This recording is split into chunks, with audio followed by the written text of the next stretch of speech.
I'm here today with representatives of the Uyghur and Yemeni communities to observe Human Rights Day and Victims of Genocide Commemoration Day. I'm also here on behalf of the Rohingya Human Rights Network to ask the Canadian government to live up to its treaty obligations under the UN Genocide Convention and the UN Declaration of Human Rights.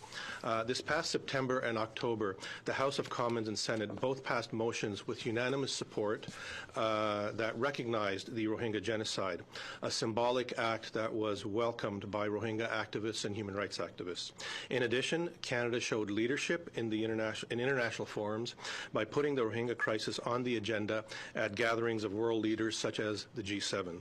and working with the United Nations to have the crimes committed by Myanmar leaders referred to the International Criminal Court under the Rome Statute. For this, we thank the Canadian government for their efforts. However, while these actions are to be commended, Canada and the rest of the international community failed the Rohingya as it watched from the sidelines while the government of Myanmar unleashed genocidal horrors against a helpless people.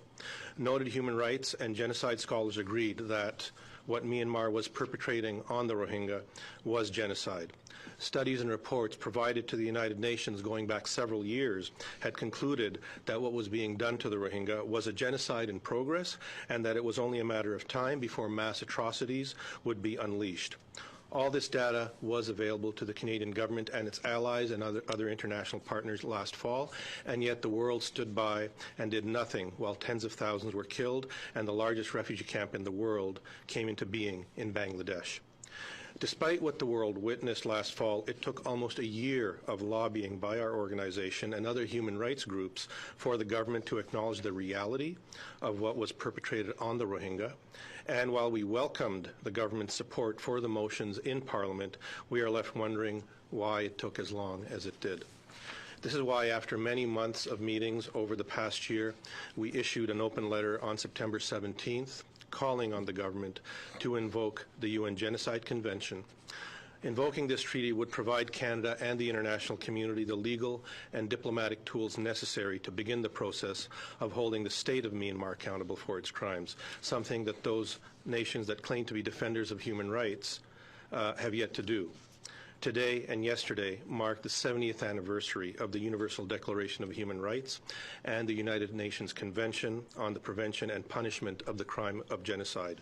two treaties to which Canada is a state party. In 1948, Lester Pearson signed both these treaties on behalf of Canada as Canada's Foreign Affairs Minister. What would he say today if he saw that Canada has failed to live up to its treaty obligations and watches another genocide take place? We commend the Canadian government for its practice of repeatedly speaking out on the international stage about the human rights abuses and crimes committed by other nations, as it has about Myanmar, and as the Prime Minister recently did at the G20 summit. And the $300 million worth of humanitarian aid that Canada has provided for refugees in Bangladesh demonstrates Canadian compassion for those who are suffering the aftermath of the atrocities committed in Myanmar. However, by themselves, the aid and the recognition of human rights crimes committed by Myanmar carry little weight if Canada doesn't follow through with decisive actions that holds not just individuals, but the state of Myanmar accountable.